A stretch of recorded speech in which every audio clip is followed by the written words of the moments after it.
जटायु पक्षी पुकारे और राम ना जाएं? निष्ठुर तो नहीं है ना मेरे राम? यदि शबरी की सुनी, विदुरानी की सुनी, अरे जटायु पक्षी की सुनी, तो भरोसा है हमारी भी सुनेंगे जरूर। पूरा है भरोसा मेरी हार नहीं होगी, पूरा है भरोसा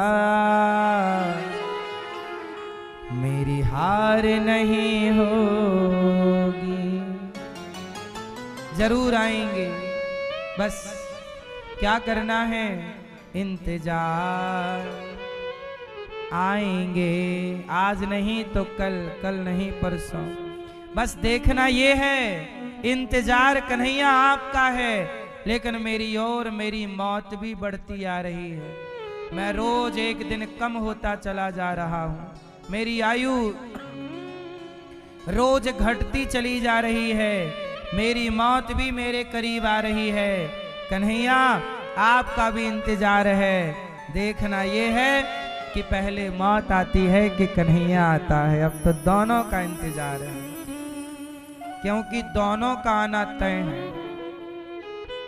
मौत आएगी मेरी ये तय है, कन्हैया भी आएंगे ये भी तय है। बिहारी जी अब आपसे बस कहना ये है, देख लो पहले कौन आएगा? मौत आएगी कि आप आएंगे? आप दोनों आपस में डिस्कस कर लीजिएगा। हमें तो दोनों का ही इंतजार है, क्योंकि ये दोनों जीवन का अंतिम सत्य यही है। हमें मौत आएगी, हमें इससे घबराहट नहीं है। बस क्या मैं मर जाऊंगा और भगवान को नहीं पाऊंगा? ना, मुझे ऐसी मौत नहीं चाहिए जो भगवान से दूर कर दे। मृत्यु भी मुझे कन्हैया से दूर नहीं कर सकती। मौत में इतनी ताकत थोड़ी है कि वो मेरे भगवान से मुझे दूर कर दे, है ना? मरूंगा भी कन्हैया तो आपकी गोद में आने के लिए मरूंगा। इसलिए पूरा है भरोसा मेरी हार नहीं होगी। पूरा विश्वास रखिएगा, भगवान हैं, ये सब जानते हैं, ये सब सुनते हैं। मैं किसको सुनाऊं अपना हाल? आपका तो पिता है तो आप अपने पिता को हाल सुना देते हो। आपकी माँ है, आप अपनी माँ को अपना हाल चाल सुना देते हो। हमारे तो माता भी प्रभु हैं, पिता भी प्रभु हैं। जो कहना है तुमसे ही कहना। जगन्नाथ जी, श्रीमन नारायण के सिवा हमारा इस धरती पे कौन है? इसलिए हम तो भगवान के गुलाम हैं, दास हैं। ना जीने की खुशी है, ना मरने का दुख है। जो कर रहे हैं, जो हो रहा है इस शरीर से, वो भगवान की एक आज्ञा का पालन कर रहे हैं। इसलिए दास अनिरुद्ध को आप ना जीता समझो ना मुर्दा समझो, ये तो भगवान का दास है, उनकी पुतली है। जैसे वो नचाते रहते हैं ये दास, वैसा वैसा नाचता रहता है। सब ही नचावत राम गोसाई, सबको वो नचा रहे हैं। ना हमें आप जिंदा समझो, ना हमें आप मुर्दा समझो, हमें तो भगवान का दास समझ लो, उनकी पुतली समझ लो। जैसे अब भगवान ने कहा कि गौरी गोपाल में सब सेवा हो, तो ये दास सारी सेवा जो आज्ञा होती है। अब देखो यहाँ 30,000 लोग भोजन रोज करते हैं, 24 घंटे रसोई चलती है, गौरी गोपाल जी के ऊपर चल रही है। मैं ये आप चेक करना, 30,000 लोग पर डे भोजन करते हैं। हजारों संत आते हैं अन्न क्षेत्र में, हजारों संतों को भोजन मिलता है। बताओ ये काम कोई इंसान? कल मुझे एक बहुत बड़े व्यक्ति बोल रहे थे कि महाराज जी मैंने यहाँ देखा आकर, मैंने बड़े बड़े पैसे वालों को, बड़ी बड़ी संस्थाएं, बड़े बड़े लोगों को देखा है, इतना 24 घंटे भोजन कहीं नहीं बढ़ता। कहीं बढ़ता है तो टाइम टू टाइम बढ़ता है, 10 बजे से 12 बजे तक, या 12 बजे से 2 बजे तक, या शाम को 5 बजे से 8 बजे तक, या रात को 7-6 बजे से लेके 9 बजे तक। हर जगह भोजन कैसे मिलता है? यहाँ तक कि होटलों में भी टाइम टू टाइम मिलता है।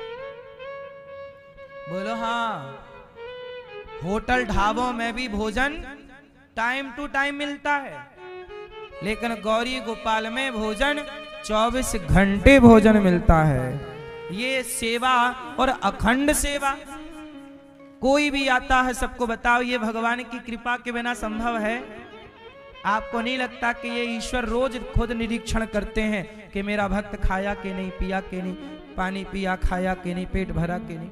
हजारों संत यहाँ रोज आते हैं, ये भक्तों की लाइन लगी है, संतों की लाइन लगती है। जो फुटपाथ पर सो रहे हैं साधु संत, सबको भोजन, सबको पता है भोजन कहीं मिले ना मिले, गौरी गोपाल में भोजन। भूखे को भोजन, प्यासे को पानी, यही है गौरी गोपाल की निशानी। सबको भोजन, ये हजारों भक्त रसोई में भोजन पाते हैं। आप जैसे तमाम भक्तजन, अभी भी चल रही, आप चेक कर लो ऊपर, रात को आना चेक कर लेना, 12 बजे, 2 बजे, 3 बजे चेक करना। केवल सुबह टाइम जरा सी देर के लिए बंद करके बर्तन साफ कर लेते हैं हम लोग, झाड़ू पोंछा करके फिर चालू हो जाती है सवेरे सवेरे, पूरी रात चलती है। 30 से 40 हजार लोग पर डे भोजन करते हैं। ये सेवा भगवान ने दे रखी। भगवान कहते हैं कि तू भक्तों से बोल दिया कर, मैं भक्तों को प्रेरणा दे करके दिलवा दिया करूंगा। तो आप लोग जो भी सहयोग करते हो वो भगवान आपसे करवाते हैं कि चलो गौरी गोपाल में 2 रुपए का, 100 रुपए का, 1000 रुपए का, 5000 का, 10,000 का, लाख का, जो आपकी, ये आपसे भगवान करवाते हैं।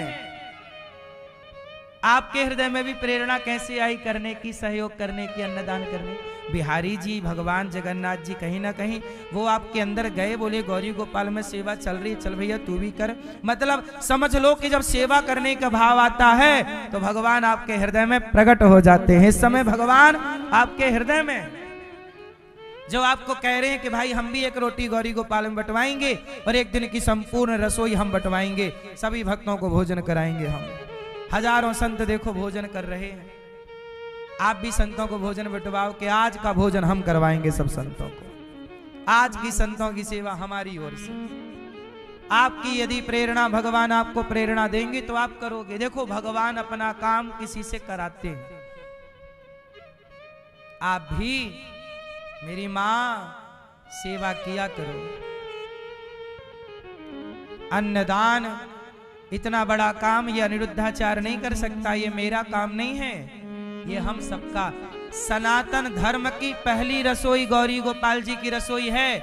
आज तक आपने केवल सुना था कि गुरुद्वारों में लंगर चलता है, सनातनों के बीच में किसी मंदिर में पहली ये रसोई है तो 24 घंटे इस तरह अनवरत चल रही है। क्या हमारे हिंदू धर्म, सनातन धर्म में क्या ऐसी सेवाएं नहीं होनी चाहिए? सिख भाई तो करते रहते हैं, गुरुद्वारों की रसोई तो दुनिया जानती है, पर सनातनियों के बारे में भी तो दुनिया जाने कि यहाँ भी 24 घंटे रसोई चलती है। भाई हम भी सेवा में पीछे नहीं रहते, हमारा धर्म यही सिखाता है, सेवा करो। मातृ देवो भव, पितृ देवो भव, अतिथि देवो भव, आचार्य देवो भव, ये सेवा ही तो है। अतिथि की सेवा, माता की सेवा, पिता की सेवा, गुरु की सेवा, दीन दुखी की सेवा, कुत्ते को रोटी कुत्ते की सेवा, गाय को रोटी गाय की सेवा। गौरी गोपाल गौशाला है, गाय की सेवा होती है, सेवा ही तो हो रही है ना मेरी माँ। गौरी गोपाल गुरुकुल में 150 बच्चे यहाँ पढ़ते हैं, बच्चों का पढ़ना लिखना सब फ्री है। आप भी इन माओ की सेवा करें। गौरी गोपाल आश्रम में बच्चे हैं, आप भी शिक्षा में जुड़ें, सहभागी बने।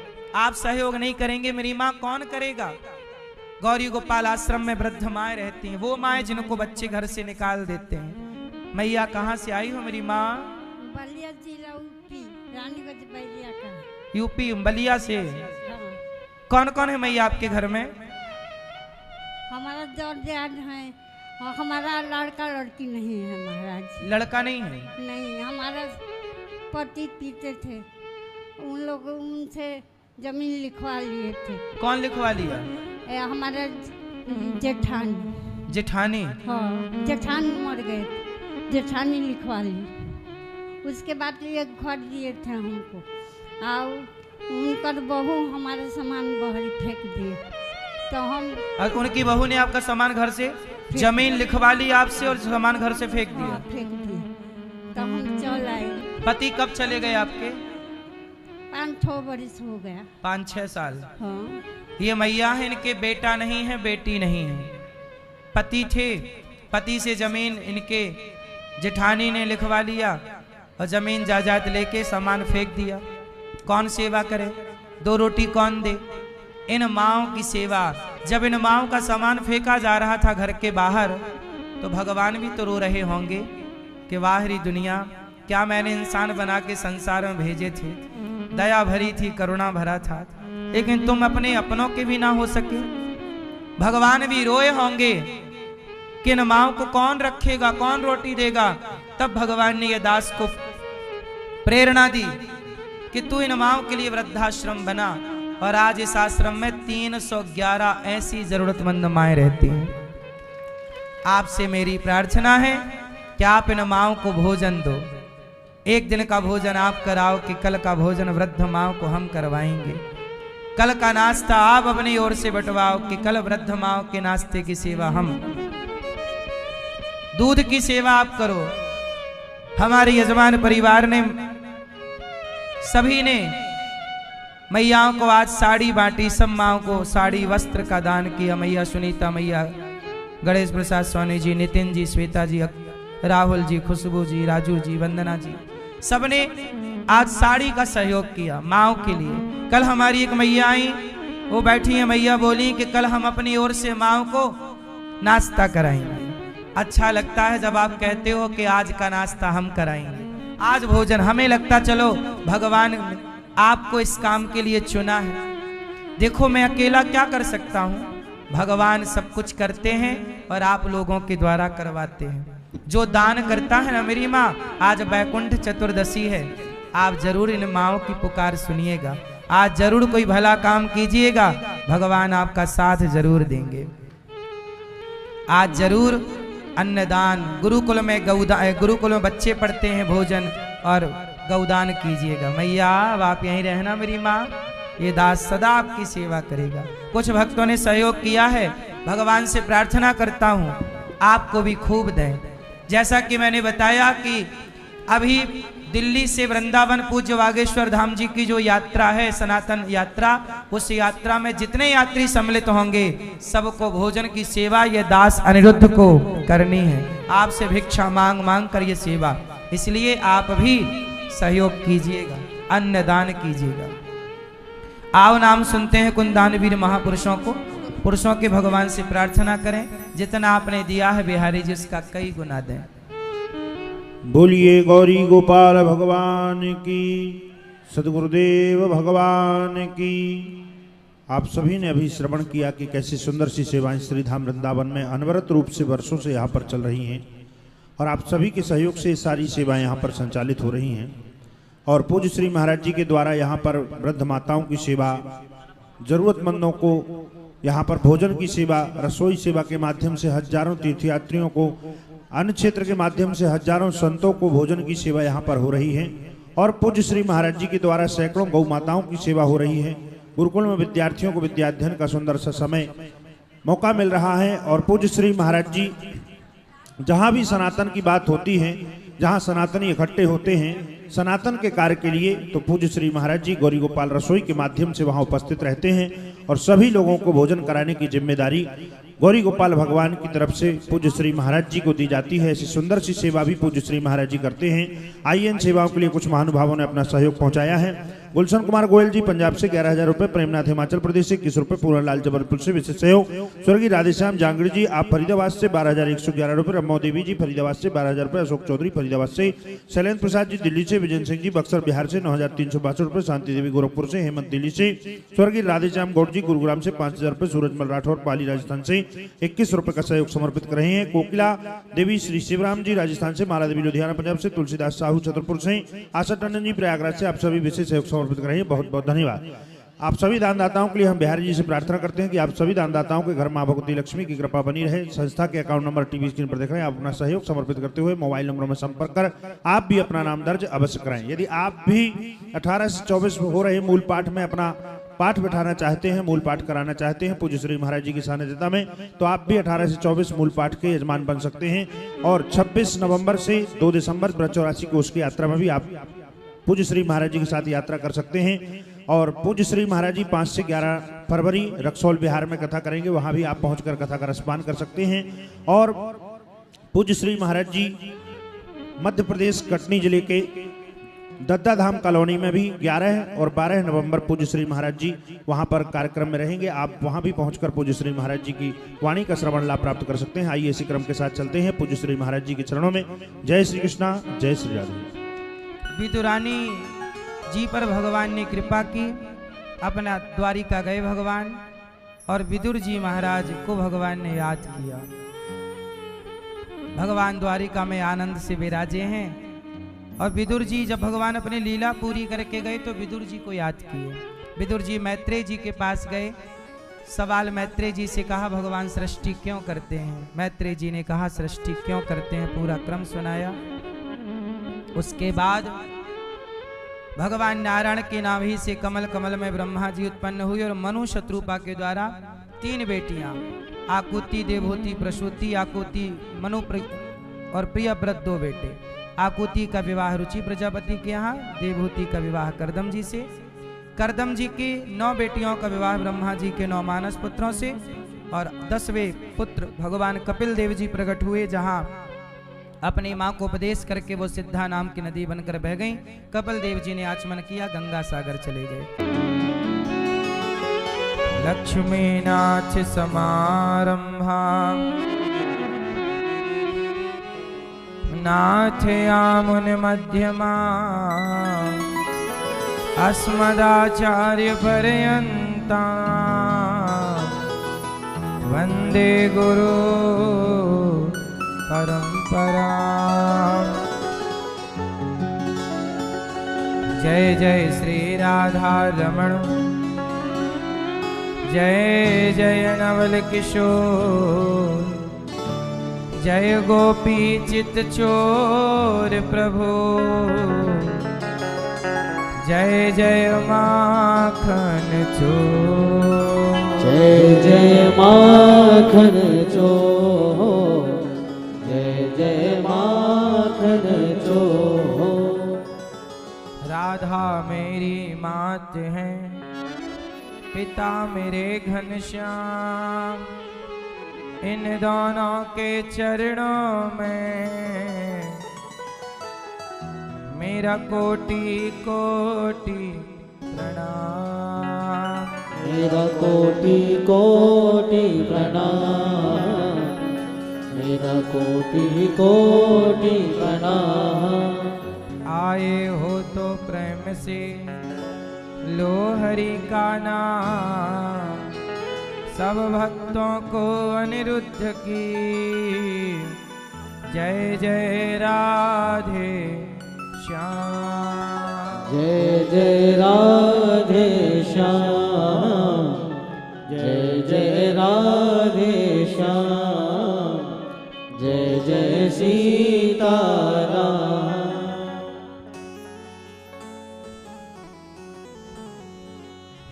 बांके बिहारी लाल तेरी जय होवे,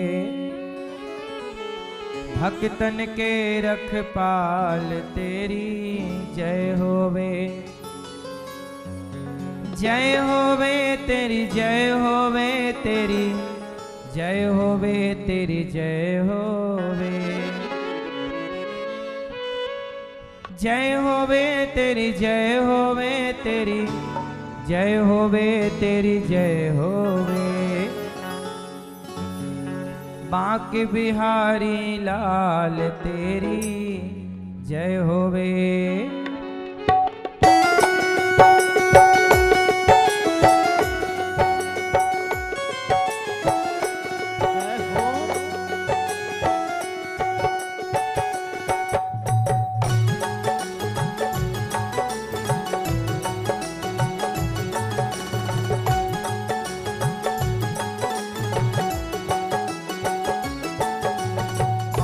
बिहारी लाल तेरी जय होवे,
जश गावे, नेति नेति सदा पुकारे, नेति नेति सदा पुकारे, नेति नेति सदा पुकारे। चारों वेद तेरो जस गावे, नेति नेति सदा पुकारे, नेति नेति सदा पुकारे, नेति नेति सदा पुकारे। फिर भी न पावे पार तेरी जय होवे, फिर भी न पावे पार तेरी जय होवे। बांके बिहारी लाल तेरी जय होवे, बांके बिहारी लाल तेरी जय होवे। जय होवे तेरी जय होवे, तेरी जय होवे, तेरी जय होवे, जय होवे तेरी जय होवे, तेरी जय होवे, तेरी जय होवे। बांके बिहारी लाल तेरी जय होवे, बांके बिहारी लाल तेरी जय होवे। बांके बिहारी लाल तेरी तेरी जय होवे, बांके बिहारी लाल तेरी जय होवे।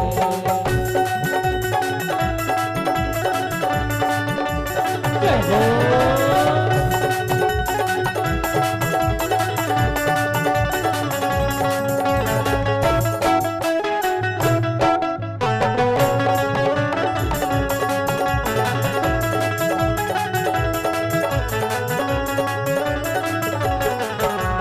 दुख संकट के तुम रखवाले, भक्तन की आंखों के तारे, भक्तन की आंखों के तारे, भक्तों की आंखों के तारे।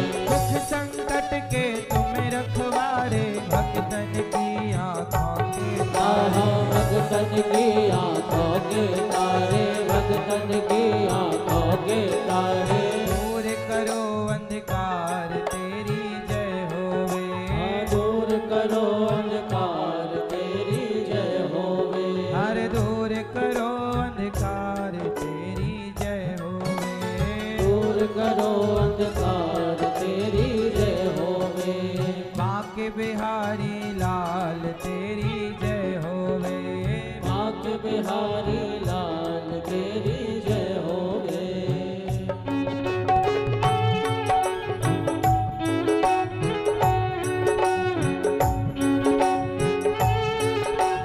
जय जय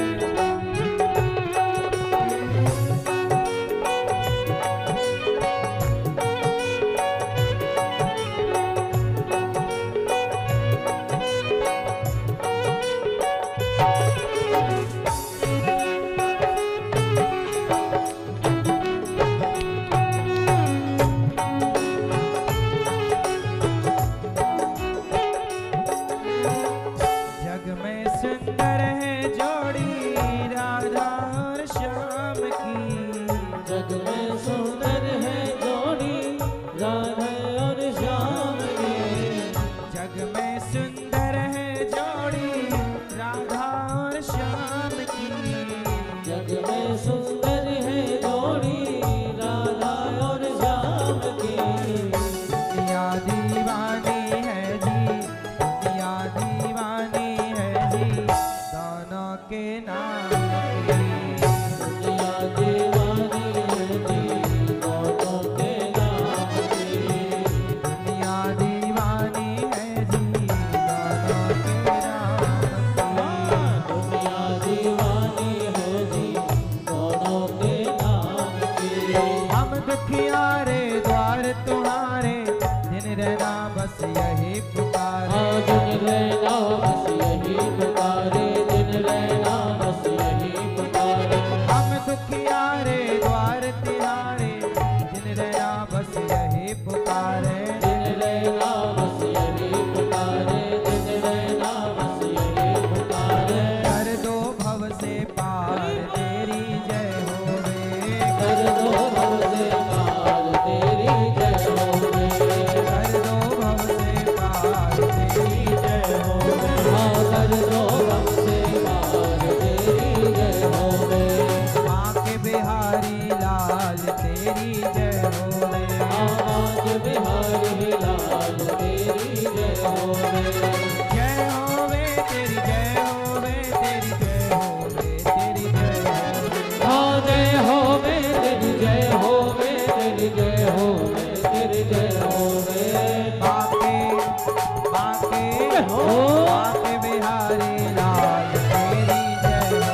होवे तेरी जय होवे तेरी जय होवे ओ तेरी जय होवे।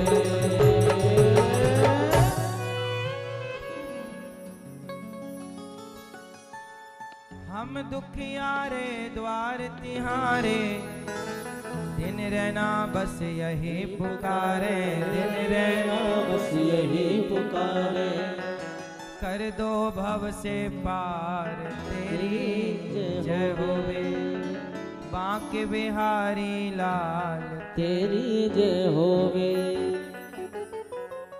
बोलिए बांके बिहारी लाल की जय जय जय श्री राम राधे जय जय श्री राम राधे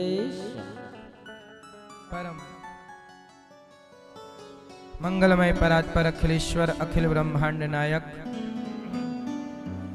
परात्पर पर ब्रह्म भगवान श्री कृष्ण की वांगमयी प्रतिमूर्ति श्रीमद् भागवत महापुराण श्रीमद् भागवत महापुराण की पावन चर्चा पावन कथा आप सब सुन रहे हैं और हमारे परीक्षित बन करके श्रीमती सुनीता गणेश प्रसाद सोनी जी कथा का रसपान आप कर रहे हैं। नितिन सोनी जी, श्वेता सोनी जी और राहुल अग्रवाल जी, खुशबू अग्रवाल जी, राजू डुलानी जी, वंदना डुलानी जी और समस्त परिवार आप सभी कथा की गंगा में डुबकी लगाकर जीवन को कृतार्थ कर रहे हैं। आप गोंदिया महाराष्ट्र से आए हैं और देखो आप आए पूर्णिमा कार्तिक पूर्णिमा को आप और हम सब यहाँ बैठ के भगवान की कथा सुन रहे हैं।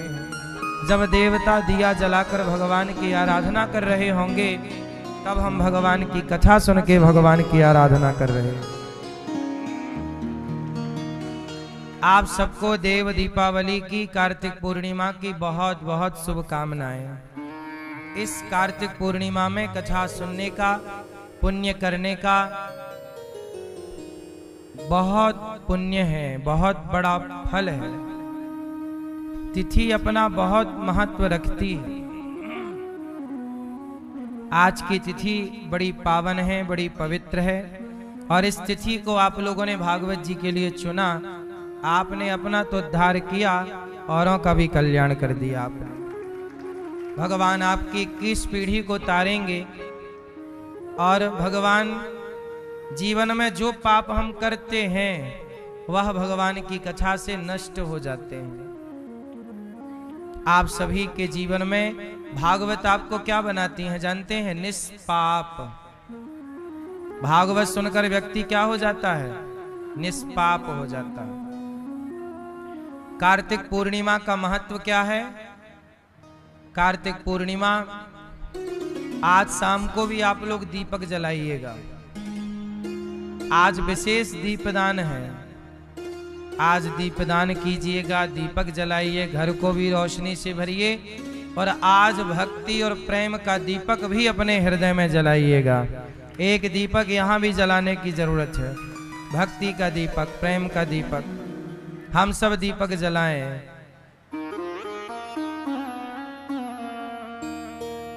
हमारे यजमान परिवार आपकी ओर से अभी जो सनातन यात्रा में गौरी गोपाल भगवान की रसोई बटने जा रही है 7 तारीख से, उस रसोई में कम से कम 25 से 30 लाख लोग 9 दिन में भोजन करेंगे।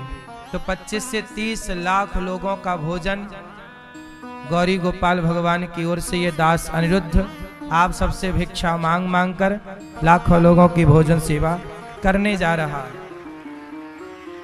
उसमें हमारे यजमान परिवार की ओर से उस भोजन में, उस रसोई में भक्तों के लिए 31,000 रुपए का आपने सहयोग किया है आज।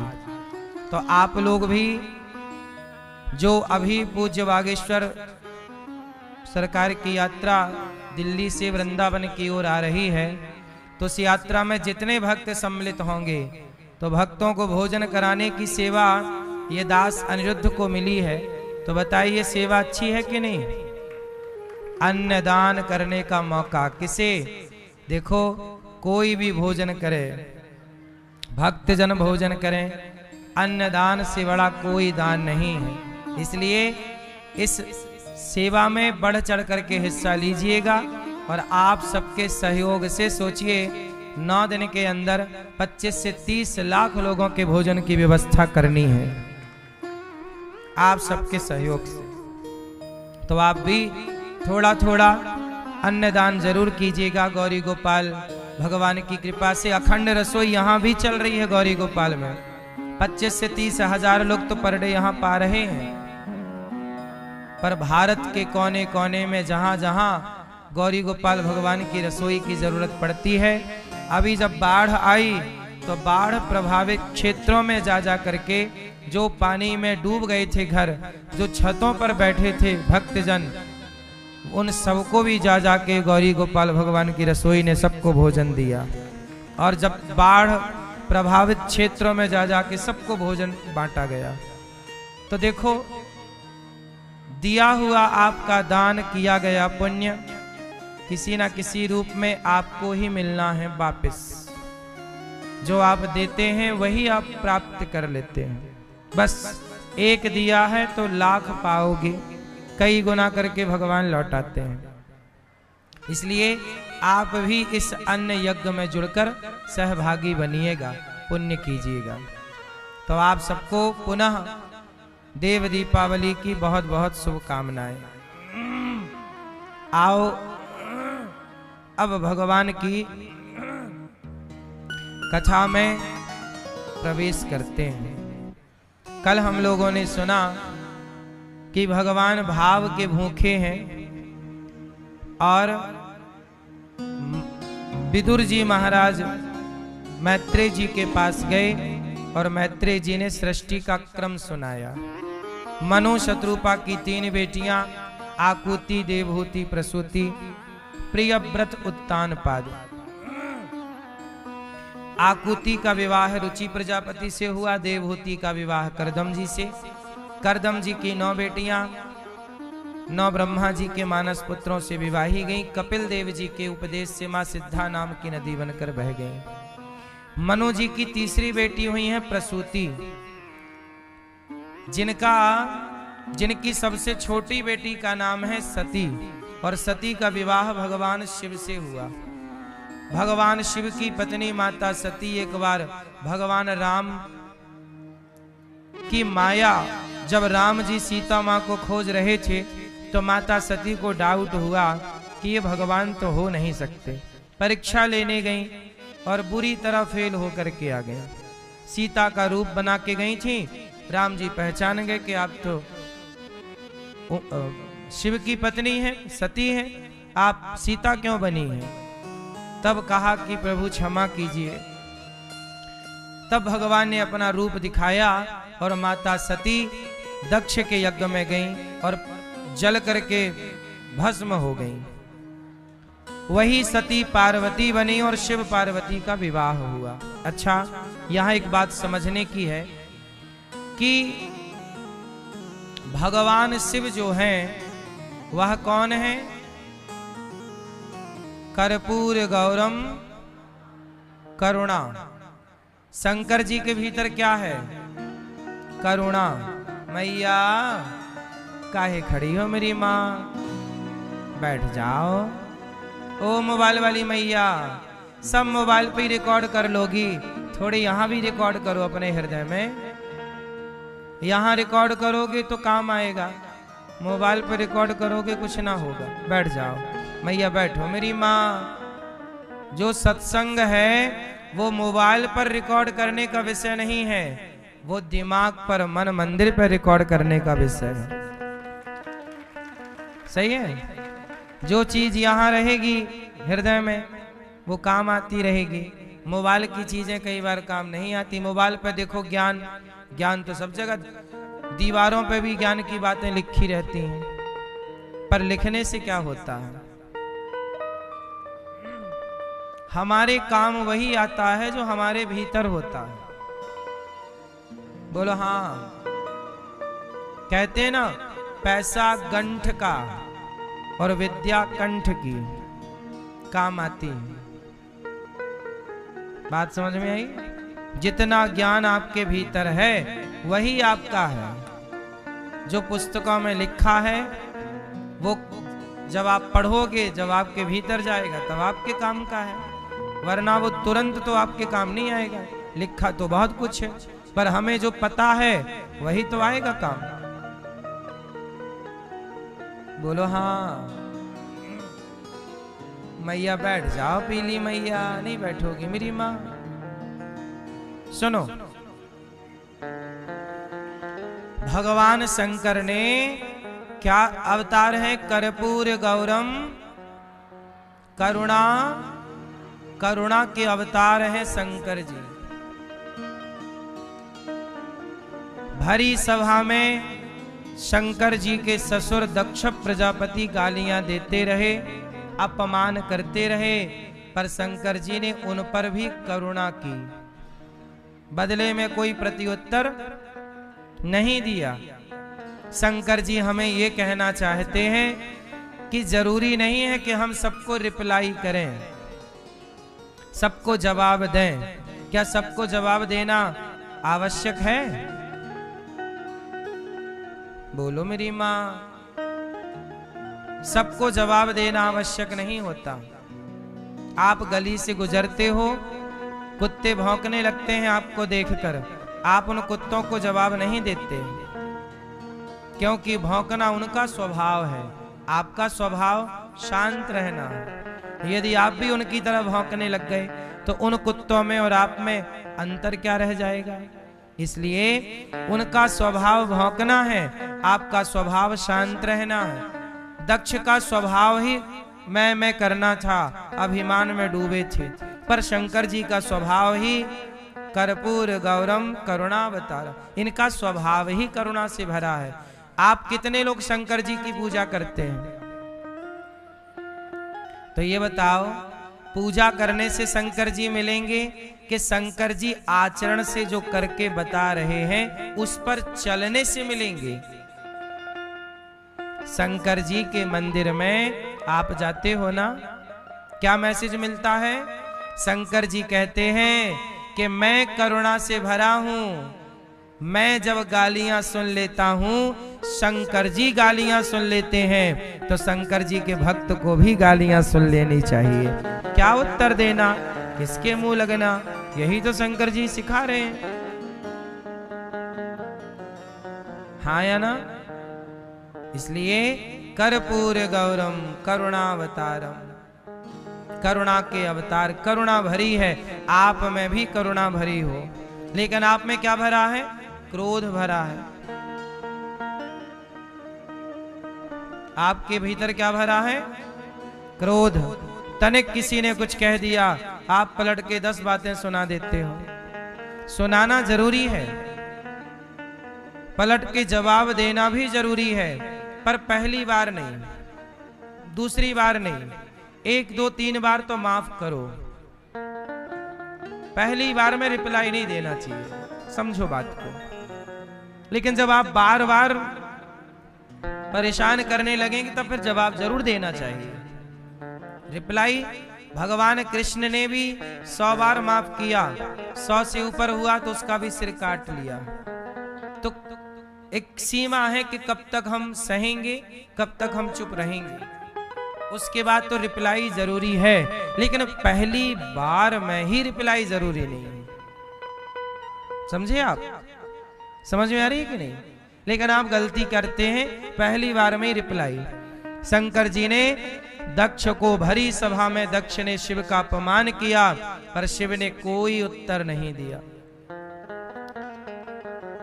माता सती उस यज्ञ में गई, जलकर भस्म हो गई, पार्वती बनकर प्रकट हुई।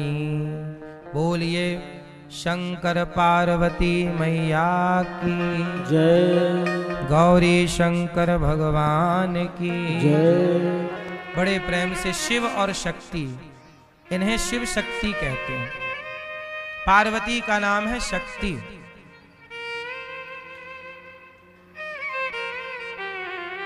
अब शिव जी बैठे हैं कैलाश में, शांत चित्त से बैठकर ध्यान करते रहते हैं। संसार सारम भुजगेंद्र हारम सदा वसंतम हृदयारविंदे भवम भवानी सहितम नमामि। शंकर जी सदा ध्यान करते रहते हैं, सदा जपते रहते हैं। शंकर जी क्या जपते हैं? बोलो। शंकर जी के भक्त जपते हैं ओम नमः शिवाय, ओम नमः शिवाय। शंकर जी के भक्त जपते हैं ओम नमः शिवाय, और शंकर जी जपते हैं श्रीमन्नारायण, श्रीमन्नारायण। शंकर जी जपते हैं राम राम, कृष्ण कृष्ण, नारायण नारायण। शंकर जी सदा भगवान श्रीमन्नारायण का ध्यान करते रहते हैं। ऐसे शंकर जी को हम बार बार ध्याते हैं। हे भोलेनाथ, जितना ध्यान आप करते हो प्रभु का, हमारे पर भी कृपा करो भोलेनाथ। हमारा भी मन भगवान में ऐसे ही लगे जैसे आपका मन लगा रहता है। ये शिव जी से बोलना चाहिए। शिव जी ध्यान करके समाज को बताते हैं ऐसे ध्यान किया जाता है, मेरी तरह। मेरी तरह मतलब शिव की तरह। शिव सिखा रहे हैं। मनु जी महाराज की 3 बेटियों की चर्चा हुई। मनु जी के 2 बेटे हैं, प्रियव्रत उत्तानपाद। उत्तानपाद की 2 पत्नियां हैं, सुनीति और सुरुचि। सुनीति मतलब अच्छी नीति, जिसकी कल्पना अच्छी हो, जिसका विचार अच्छा हो। सुनीति सुंदर नीति है जिसकी, सुंदर आचार विचार संस्कार हैं जिसके। सुरुचि मनमाना आचरण करने वाली को सुरुचि कहते हैं। उत्तानपाद जो बाहर की ओर देखता है, जो अभिमान से भरा है, वो उत्तानपाद है।